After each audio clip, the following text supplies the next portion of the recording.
नमस्कार दोस्तों, स्वागत है आपका ज़ेन योगा 2022 में। आज जो भी हम पढ़ेंगे उसमें बहुत इंटरेस्टिंग और बहुत कॉमन क्वेश्चन का आंसर मिलेगा।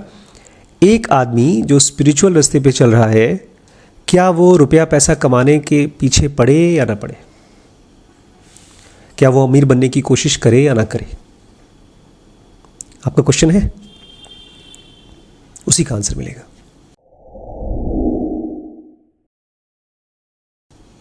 क्या लगता है आपको?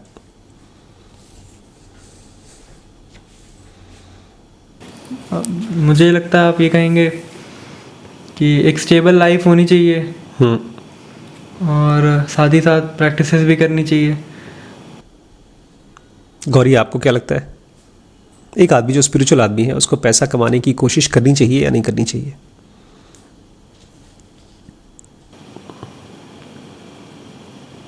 करनी चाहिए। बिलियनर बनने की कोशिश करनी चाहिए कि नहीं? करनी चाहिए, बट उसमें उसको डिज़ायर नहीं होनी चाहिए वाह, अगर डिज़ायर नहीं होगी तो कमाएगा कैसे? मतलब आपको भूख होगी तभी तो आप खाना खाओगे। कुछ तो इच्छा होनी चाहिए। एक बिजनेस खड़ा करने के लिए कितना झंझट करना पड़ता है। अब बट अगर नहीं हुआ तो फिर आपको डिप्रेशन होगा। एग्जैक्टली।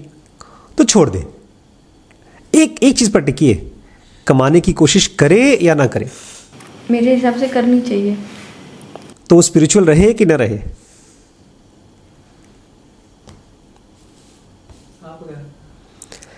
ये मेरा क्वेश्चन था और मुझे लगता है इस क्वेश्चन के साथ मैं सही तरीके से सोच नहीं पाता था और इसीलिए मेरी लाइफ लटकी थी बीच में, त्रिशंकु की तरह। जो कृष्णमूर्ति थे वो नहीं कमाते थे। कृष्णमूर्ति कमाते थे या नहीं कमाते थे? ओशो कमाते थे या नहीं कमाते थे? इलॉन मस्क कमाता है कि नहीं कमाता है? हमारे घर में जो चपरासी है वो कमाता है कि नहीं कमाता है? उससे मेरी प्रॉब्लम तो सॉल्व हो नहीं रही है। ये अगर वो इनलाइटन हो सकते हैं तो और कोई भी हो सकता है। मतलब तुम्हें पैसा कमाना है तो तुम ये खोज रही हो कि कृष्णमूर्ति ने भी कमाया था इसलिए मैं कमाऊंगी, और वो एनलाइटेंड भी हुए थे। मैं बताता रहा हूँ, जब मेरी लाइफ में ये क्वेश्चन आया था तो मैं कंफ्यूज था और इसीलिए जब मैं ध्यान करने की कोशिश करता था तो कमाई के ऊपर बिल्कुल ध्यान नहीं देता था, छोड़ दिया सब कुछ। मुझे याद है जब मैं ज़ेन योगा नहीं आई थी उसके पहले हर महीने मुझे पापा से पैसे मांगने पड़ते थे, बेसिक खर्चे के लिए भी, क्योंकि मुझे पैसे की परवाह नहीं थी। मैं कमाता था, एक बार मैं 8,000 रुपये महीना कमाता था हॉस्पिटल में और मेरे खर्चे होते थे 9,000 रुपये, तो कहीं किसी से उधार ले लिया।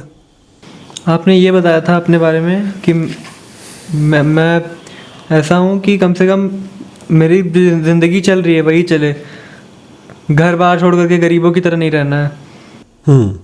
मैं लेकिन क्या वो कौन सी चीज़ थी जिसकी वजह से मेरी लाइफ में एफ्लुएंसी आना शुरू हुई? एफ्लुएंसी मतलब एम्पल ऑफ मनी आना शुरू हुआ कि मुझे पैसे के लिए परेशान नहीं होना पड़ा। आज वही क्लैरिटी मैं आपको देना चाहता हूं। शुरू करें?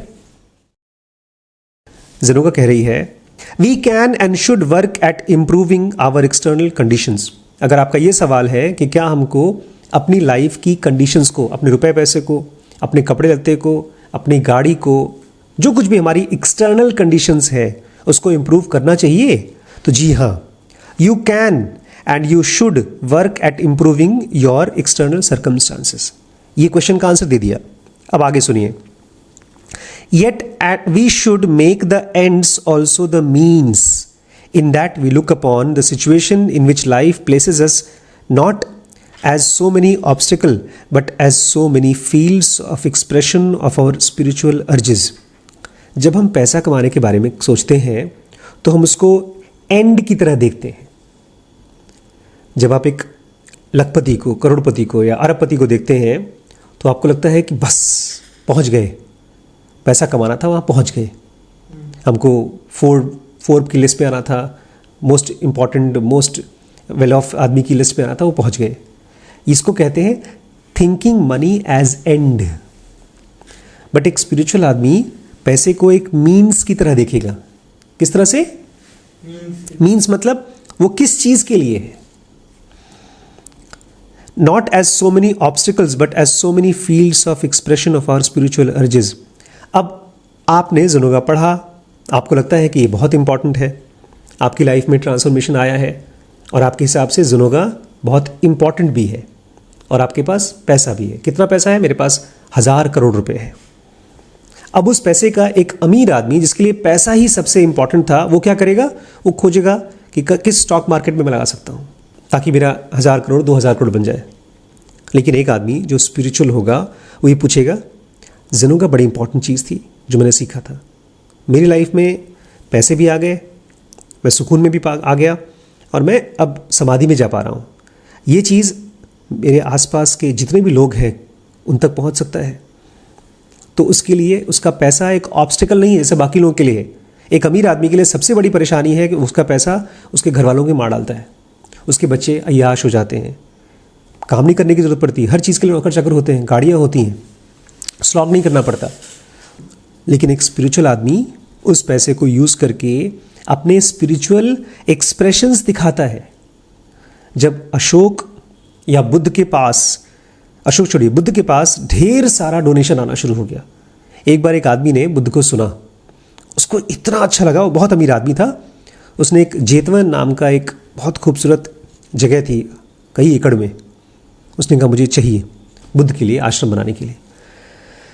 तो जिस आदमी का ज़मीन था वो बोलता है मैं तुम्हें दे दूंगा, लेकिन इस पूरी ज़मीन को सोने से भर दो और उतना पैसा मुझे दे दो। और ये आदमी बहुत अमीर आदमी था, उसने भर के दे दिया और उसको बनाकर आश्रम बना करके बुद्ध को दिया। एक ज़माने में पूरा का पूरा इंडिया और पूरा जिसको आप नेपाल बोलते हैं, बांग्लादेश बोलते हैं, श्रीलंका बोलते हैं, ये पूरा का पूरा एरिया बुद्धा के फॉलोअर्स और बुद्धिस्ट टीचिंग से फैला हुआ था। उसको फैलने के लिए पैसा खर्चा हुआ, तो किसने किया? वो उन लोगों ने किया जो पैसे वाले थे और उनके लिए टीचिंग्स भी बहुत इंपॉर्टेंट थी। तो यहाँ पर आपका पैसा खाली एंड नहीं होना चाहिए कि अमीर बने कि न बने। अमीर का तो सवाल ही नहीं उठता। जैसे आपसे अगर मैं पूछूं क्या घर में ऑक्सीजन होना चाहिए? भाई होना चाहिए, क्योंकि सांस लेना है। पानी होना चाहिए? बिल्कुल लेना चाहिए। लेकिन वो मीन्स है, एंड नहीं है। पानी को यूज़ करते हैं नहाने धोने के लिए, पीने के लिए, हवा को सांस लेने के लिए। ऐसी पैसे को आप अपने आप को आइडेंटिफाई करने के लिए नहीं कमाते हैं। वो आपकी इज्जत, आपका ईगो नहीं बनता है। पैसा क्या है? मीन्स है। किस चीज़ का मीन्स है? आपके अंदर में स्पिरिचुअलिटी का एक्सप्रेशन का, कि क्या सचमुच में आपके अंदर स्पिरिचुअलिटी है। नहीं तो क्या होगा?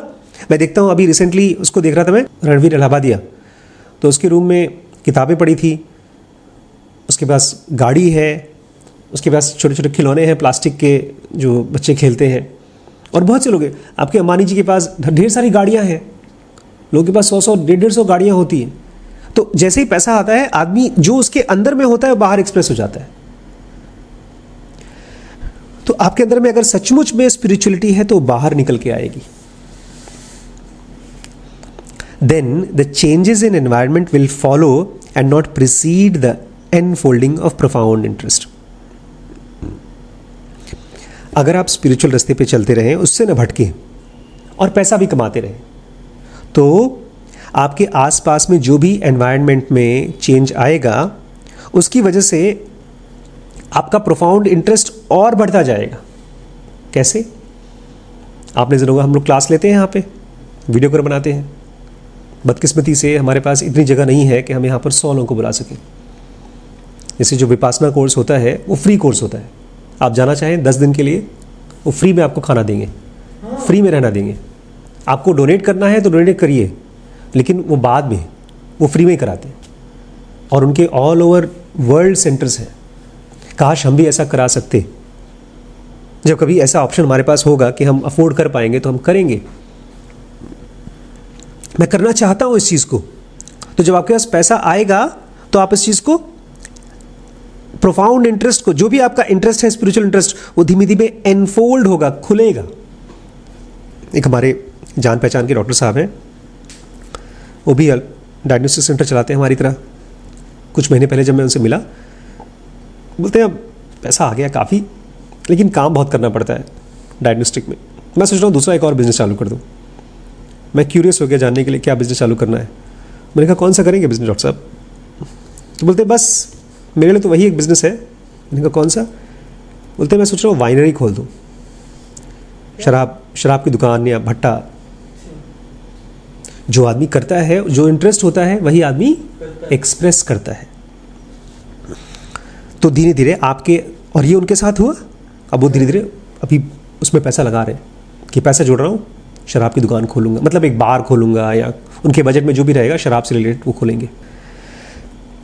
A mind devoid of profound interest will not even notice the advantages and improved environment brings him. बड़ी इंपॉर्टेंट चीज़ समझिए, एक आदमी का माइंड जिसमें प्रोफाउंड इंटरेस्ट नहीं है, सुपरफिशियल इंटरेस्ट है। मैं आज आपको ज़रूर एडवांस में बता रहा था, भगवान का श्राप है हमारे लिए ये, एक साथ दो काम कर पाना ये श्राप है। अगर आप किसी भी काम को कर रहे हैं, छोटे से छोटे काम को भी एक साथ दो काम कर रहे हैं तो श्राप है, और इसी को बोलते हैं सुपरफिशियल इंटरेस्ट। तो एक आदमी जिसको सुपरफिशियल इंटरेस्ट है, उसके अंदर में प्रोफाउंड इंटरेस्ट नहीं है, गहरी तीव्र इच्छा नहीं है, डिज़ायर नहीं है गहराई में जाने का, तो ऐसा आदमी देख ही नहीं पाएगा उसके पैसे की वजह से उसकी लाइफ में क्या एडवांटेजेस आए हैं, वो क्या क्या अच्छा कर सकता है, वो देख ही नहीं पाएगा। A mind devoid of profound interest, एक आदमी का माइंड जो प्रोफाउंड इंटरेस्ट से खाली है, will not even notice the advantages and improved environment brings him. उसके सामने एसी लगा दिया तो आराम से ध्यान कर सकता है, वो देख ही नहीं पाएगा। एक गरीब आदमी बेचारा गांव में रहता है, मक्खी है, मच्छर है, बीमारी है, उसमें बैठ करके न पढ़ सकता है किताब, न वो ध्यान कर सकता है। लेकिन एक अमीर आदमी को अगर एसी दे दीजिए तो भी उसको दिखेगा नहीं कि मैं ध्यान कर सकता हूँ। उसको जो एडवांटेजेस आए हैं वो एडवांटेजेस उसको दिखाई नहीं देंगे अगर प्रोफाउंड इंटरेस्ट नहीं है तो। He carries his bad habits into the new environment and poisons it to boot. ऐसा आदमी जिसके अंदर में सुपरफिशियल इंटरेस्ट होता है, वो अपनी बुरी बुरी हैबिट को उठा करके जो नया एनवायरनमेंट, नया अच्छा एक आदमी जो प्रोफाउंड इंटरेस्ट नहीं है उसको, वो अपने घर में रहता है, उसके घर में जैसे ही रहता है वैसे रहता है, उसको भेज दीजिए 5 स्टार होटल में और फिर 1 घंटे बाद उसका कमरा देख लीजिए। उसकी जो गंदी आदतें हैं वो नए एनवायरनमेंट में जाकर के उस नए एनवायरनमेंट को भी पॉइजनस कर देंगी। एक आदमी अपने घर पे लड़ता है, हस्बैंड वाइफ है, उसको कोई डीप इंटरेस्ट नहीं किसी चीज़ में, अपनी वाइफ को सुनने में इंटरेस्ट नहीं है, उनको भेज दीजिए स्विट्ज़रलैंड हनीमून पे। पूरे रास्ते लड़ाई करेंगे, वहाँ होटल में लड़ाई करेंगे और वापस आकर के और ज़्यादा लड़ाई वाल हो जाएंगे। तो ऐसा आदमी अपनी बैड हैबिट्स को ले जाता है नए एनवायरनमेंट में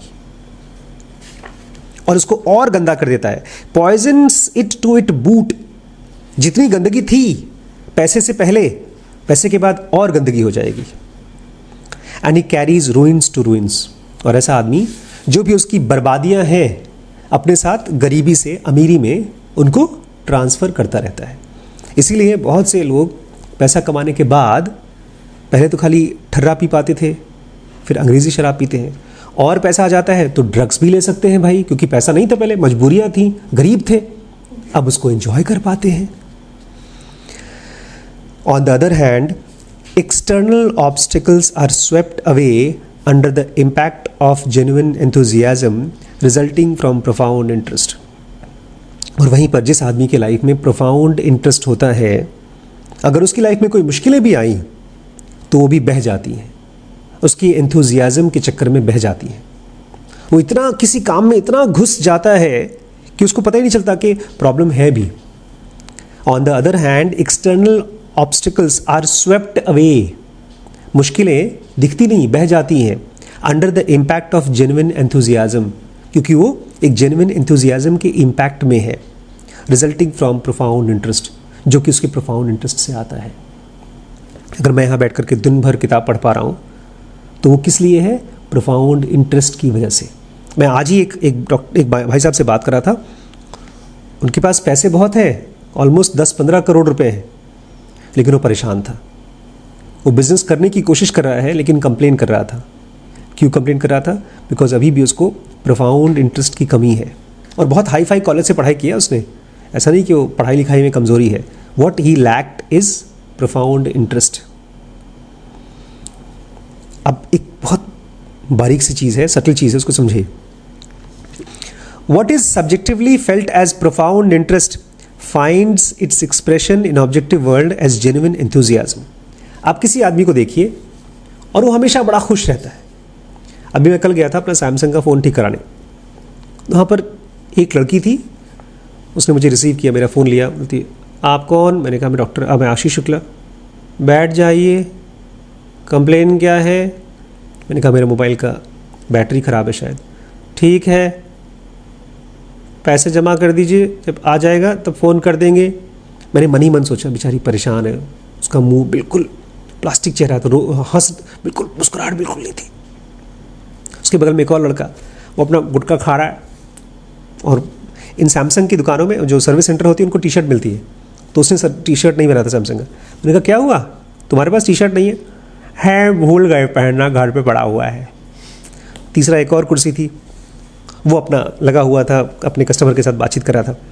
ये तीनों बेचारे अपने काम से परेशान, एसी में बैठे हुए थे लेकिन बोर्ड। तब तक से वो मेरा फ़ोन, मैंने कहा देखिए बैटरी आ गई थी, 2 दिन बाद फिर से गया, बैटरी आ गई। मैंने कहा इस बैटरी को मैं अपने सामने लगवा करके तब जाऊँगा।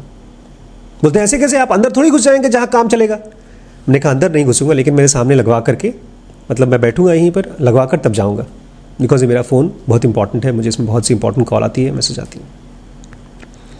वो देख रहा था, घूर रहा था। उसने कहा ठीक है करवा लीजिए। उसने कुर्सी दे दी, मैं बैठ गया वहाँ, और मैं बैठता रहा, देखता रहा लोगों को, जो आ रहे थे उनको, जो जा रहे थे उनको, और मैं अपनी किताब पढ़ रहा था बैठ करके। लेकिन एक लड़का था वहाँ पर, वो मुस्कुराता था, अंदर से बाहर आता था, वो इन तीनों का बॉस था वो, और जब फ़ोन पे बात भी करता था तो मुस्कुरा कर, खुश होकर के बात करता था। और उसका एक दोस्त आया, उसका भी कुछ फ़ोन ख़राब हो गया, तो आया, उसके साथ हाथ मिला, और भाई कैसे हो दोस्त? उसने कहा ठीक है यार, और उसकी प्रॉब्लम सॉल्व कर दी। अंदर गया, मैं उसको देखता रहा। ऑलमोस्ट 1 घंटा हो गया। फिर मैं उसको पूछा नाम क्या तुम्हारा? नाम बताया। फिर मैंने उसको एक सवाल पूछा जो नॉर्मली आंसर नहीं देगा कोई। मैंने कहा इसके पहले क्या काम करते हो? उसने बताया। मेरे को लगा इसको हमारे यहाँ काम करना चाहिए, ये खुश आदमी है, हैप्पी मैन। मैंने कहा सैलरी कितनी पाते हो? तो उसने यहाँ वहाँ देखा, कोई था नहीं, बताया उसने, सर इतनी पाते हैं। मैंने कहा एक काम करो, रिज्यूम मुझे भेज दो अपना। हाँ ठीक है सर।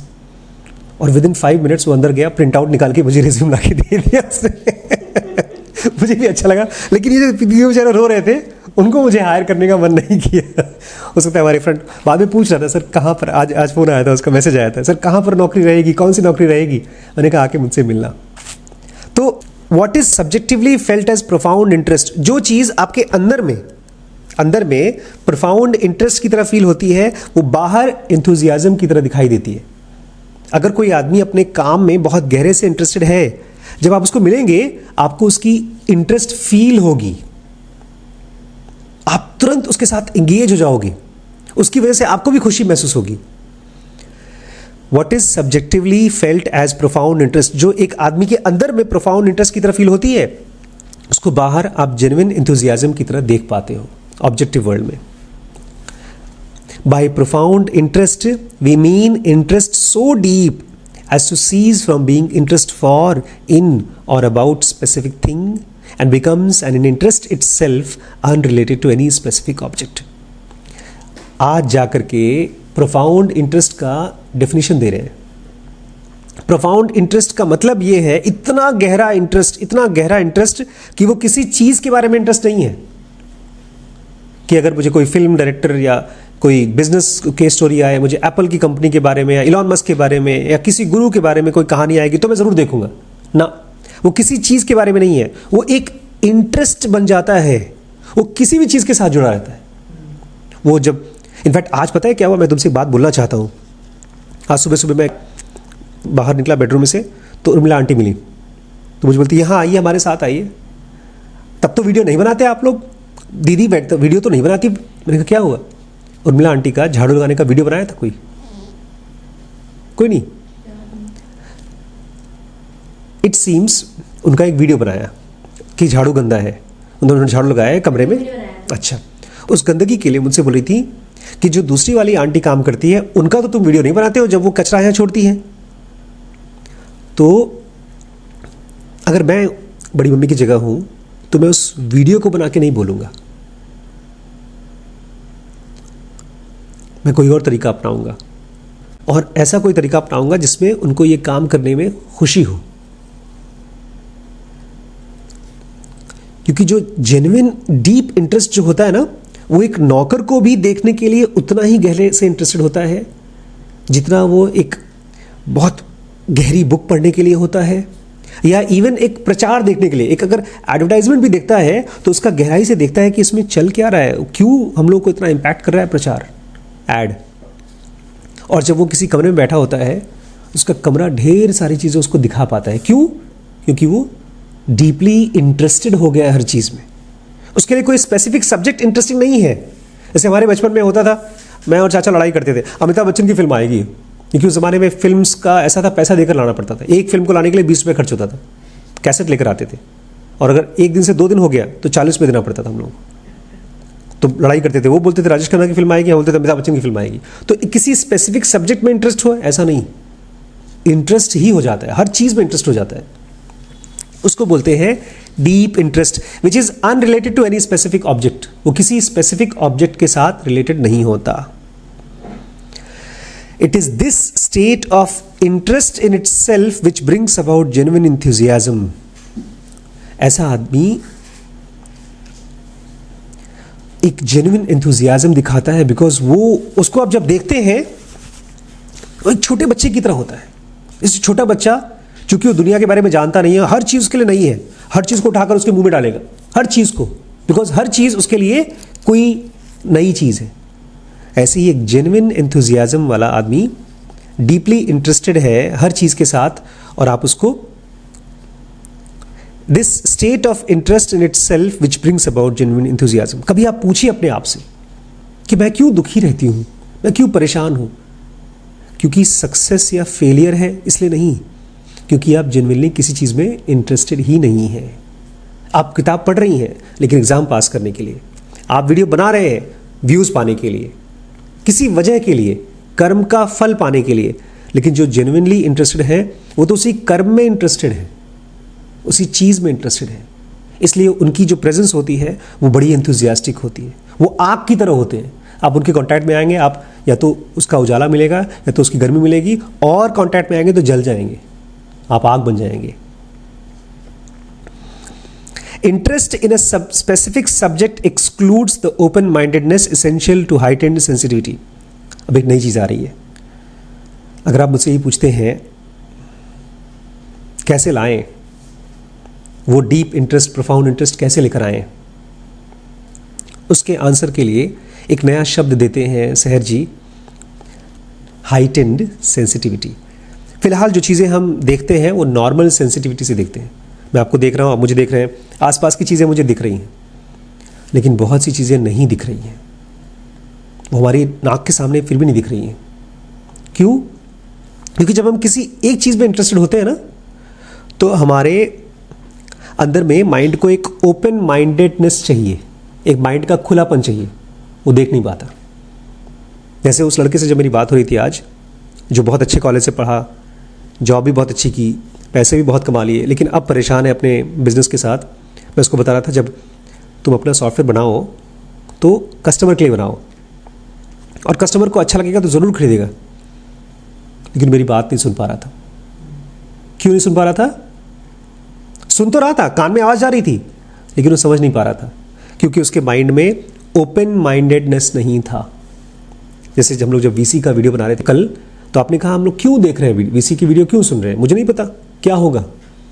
तो उस समय वो स्टेटमेंट आपका जो निकला है वो क्लोज्ड माइंड से आया, एक बंधे हुए माइंड से, क्योंकि आपका स्पेसिफिक चीज़ में इंटरेस्ट है। आप इंटरेस्टेड है कोई पढ़ाई करके फॉरेन जाने के लिए, एक स्पेसिफिक चीज़ में।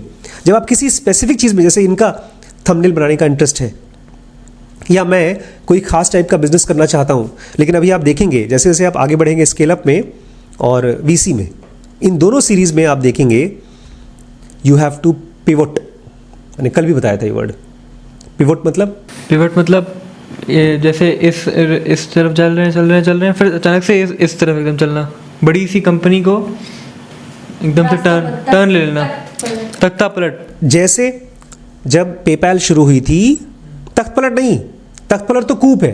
हाँ, वो तो कूप है। पिवोट मतलब हम सब मिल करके लेट्स से डिसाइड करते हैं कि हम लोग एजुकेशनल कंपनी बनाएंगे, एडटेक बनाएंगे, उसमें कोर्सेज देंगे, लेकिन धीरे धीरे वीडियोस देख करके, वीडियोस लोगों से मिल करके, बात करके समझ में आता नहीं यार हमको फिनटेक पे जाना चाहिए, वो ज़्यादा बेटर है। तो सारी की सारी टीम डिसाइड करती है एडटेक छोड़ो, फिनटेक चालू कर देते हैं। तो ये है पिवोट। पेपैल ने किया। पेपैल ने शुरू में एनक्रिप्शन टेक्नोलॉजी होती है कि कोई भी कंपनी का डाटा वो जब ईमेल से भेजेंगे कहीं और तो कोई उसको खोल के देख नहीं पाएगा, वो चोरी नहीं कर पाएगा। लेकिन उस समय उन्होंने जब काम किया 2-4 महीने के बाद उनको समझ में आया इसके लिए कोई पैसा देगा नहीं। तो उन्होंने सोचा किस चीज़ के लिए पैसा देगा, तो उनको समझ में आया पैसा, कोई आदमी नहीं चाहता कि मेरा पैसा बीच में चोरी हो जाए, और ईमेल पे हर आदमी पैसा देना चाहेगा आसानी से। तब उन्होंने पहली बार पेपैल बनाया उसी एनक्रिप्शन टेक्नोलॉजी से। पहली बार दुनिया में ईमेल के जरिए पैसा भेजा जा सकता था। लेकिन ये पिवोट किया, इस कंपनी ने एक ही साल में 4 बार पिवोट किया। लेकिन उस पिवोट को करने के लिए क्या चाहिए था? Open mindedness. अगर आपका दिमाग ही नहीं खुला है तो आप बोलेंगे अरे यार मैं तो दवाई की दुकान खोला था, नहीं खुलेगा, बंद करो, जाओ नौकरी करते हैं। Interest in a specific object excludes the open mindedness essential to heightened sensitivity. अगर आपको किसी भी चीज़ में सक्सेसफुल होना है, इवन स्पिरिचुअलिटी में, तो आपको चाहिए हाइटेंड सेंसिटिविटी। आपकी आँख, नाक, कान इतने सेंसिटिव होने चाहिए कि आपको चीज़ें दिख रही हैं। आपके अंदर में से अवेयरनेस ऐसा हो जाना चाहिए कि वो एक 1000 वॉट का बल्ब जल रहा है और वहाँ पर एकदम अंधेरे से अंधारा कोना भी सूरज की रोशनी की तरह चमक रहा है, ऐसा हो जाना चाहिए। लेकिन वो नहीं हो पाएगा। अगर आप किसी स्पेसिफिक चीज़ में ही इंटरेस्टेड हैं तो आपको दिखेगा भी नहीं। इसीलिए जब लोग बड़ी बड़ी कंपनीज में काम करते हैं उनको काम दे दिया जाता है, उसी काम को करते हैं, उसमें तो उनको बहुत इंटरेस्ट होता नहीं क्योंकि नौकरी कर रहे हैं, करके जाते हैं घर पे, अपना जो भी पैसे कमा लेते हैं उससे अपना मोबाइल खरीदते हैं, मौज करते हैं, गाड़ियाँ खरीदते हैं, घर खरीदते हैं, फिल्में देखते हैं, मौज मस्ती करते हैं, पार्टी वार्टी करते हैं, सो जाते हैं। बट धीमे धीमे उनकी लाइफ जो होती है बोरिंग हो जाती है। फिर उसी में से कोई आदमी ऐसा होता है जो अपने हिसाब से काम करता है, वो अपना स्टार्टअप बनाता है, बड़ा बड़ा प्रोडक्ट बनाता है। सेम प्रोडक्ट को एक बड़ी कंपनी बनाती है, एक छोटी कंपनी बनाती है। छोटा कंपनी मतलब एक आदमी जिसकी हाइटेंड सेंसिटिविटी है और ओपन माइंडेडनेस है। ये तो बहुत फेमस स्टोरी है। गूगल भी वीडियो प्लेटफॉर्म बना रहा था, यूट्यूब भी वीडियो प्लेटफॉर्म बना रहा था। यूट्यूब में 4 लड़के मिलकर के बना रहे थे, गूगल में बड़ी कंपनी बना रही थी। लेकिन जो गूगल के पास नहीं था, उसके एम्प्लॉयज़ के पास वो था, वो उस समय कंपटीशन चला था दोनों का। बट दोनों का, इनके पास क्या नहीं था? Open mindedness. जो भी वहाँ काम कर रहे थे उनको वो नहीं दिख रहा था जो यूट्यूब को दिख रहा था या यूट्यूब के फाउंडर्स को दिख रहा था।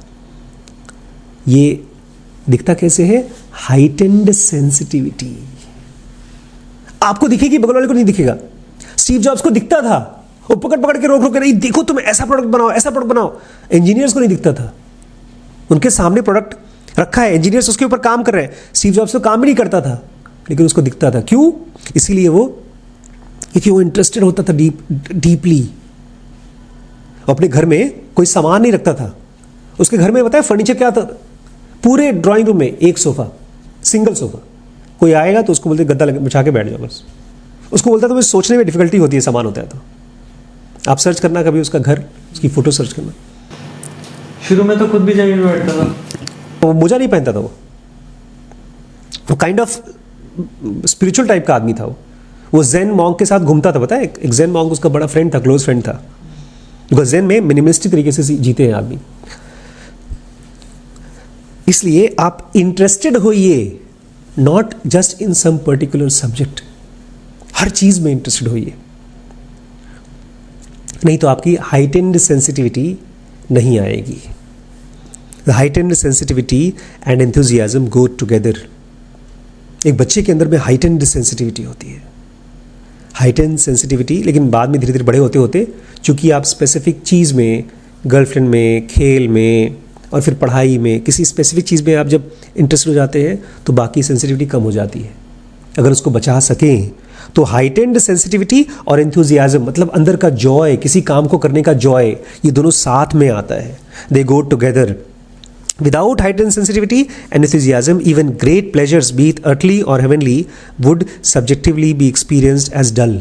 और अगर आपके पास अंदर से हाइटेंड सेंसिटिविटी नहीं है, चीज़ों को गहराई से आप महसूस नहीं कर पा रहे हैं, आपके अंदर में एंथुजियाज्म नहीं उनको करते करते, तब आपको कितना भी बड़े से बड़ा प्लेजर हो, मज़े हो, चाहे धरती के चाहे आसमान के, हेवनली, वो सब आपको कैसे फील होंगे? डल, बोरिंग। आप 5 स्टार में भी जाएंगे तो वहाँ पर भी सिगरेट पिएंगे, बैठ के शराब पीते रहेंगे, वहाँ पर आपको स्विमिंग पूल नहीं अच्छा लगेगा, वहाँ का खाना नहीं अच्छा लगेगा। आज का लास्ट सेंटेंस है, no welfare state, no earthly utopia, no heavenly paradise can pour blessing into the mind having no space to receive them as is the case with shallow mind.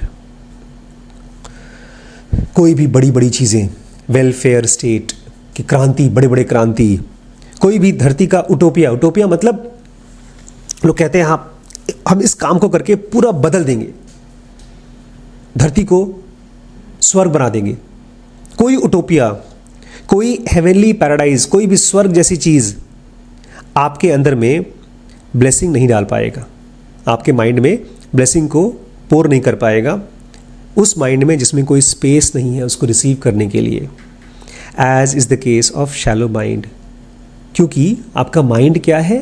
Shallow है, उथला है। तो question का मैंने answer दे दिया। Question क्या था कि एक स्पिरिचुअल आदमी को क्या पैसा कमाना चाहिए?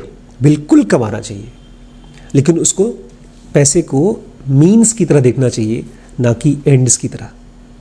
नहीं तो वो जो फ्रस्ट्रेशन गरीबी में थी वही फ्रस्ट्रेशन और बढ़ा करके जीता रहेगा, फ्रस्ट्रेटेड रहेगा बट जीता रहेगा फ्रस्ट्रेशन के साथ और मर जाएगा। एक अमीर आदमी पैसे के साथ गरीब आदमी होता है। एक गरीब आदमी को जब पैसा दे दीजिए तो उसके पास 2 चीज़ें हो जाती हैं, गरीबी भी और पैसा भी, कभी अमीर नहीं हो पाता, इसलिए वो पकड़ कर बैठा रहता है, दिखाता रहता है दूसरों को पैसा। Don't be that. गरीब को तो पता है वो गरीब है, अमीर को बेचारे को पता भी नहीं है गरीब है, माइंड से गरीब है। So don't be that mental गरीब, be rich inside and also enjoy the riches outside. ठीक। तो दोस्तों, अगर आपको ये सीरीज़ अच्छी लग रही है, समझ में आ रहा है, तो कमेंट करके मुझे बताइए कि आज क्या सीखा। और मैं आप सब से रिक्वेस्ट कर रहा हूँ, अगर आप मेरे इस मिशन में मेरे साथ हैं ज़िंदगी बनने के, तो अपना नाम, अपने सिटी का नाम इधर कमेंट करके बताइए और हम लोग बहुत जल्दी मिलेंगे आपसे। इस कोर्स को ज्वाइन करने के लिए ये व्हाट्सएप नंबर है, इस पर कांटेक्ट कर सकते हैं। ढेर सारे कोर्सेज हैं, बट फिलहाल ज़ेनो का बेसिक एडवांस कोर्स स्पिरिचुअलिटी के लिए है, बिजनेस के लिए WBX है, और वेंचर कैपिटलिस्ट अब हम नया कोर्स चालू कर रहे हैं। और भी बहुत से कोर्सेज हैं, आप हमारे डीप नॉलेज में ऐप में चेक कर सकते हैं। और ज़ेनो विले बनाने के लिए आप डोनेट करिए ताकि आप फिज़िकली हमारे साथ रह करके प्रैक्टिस कर सकें।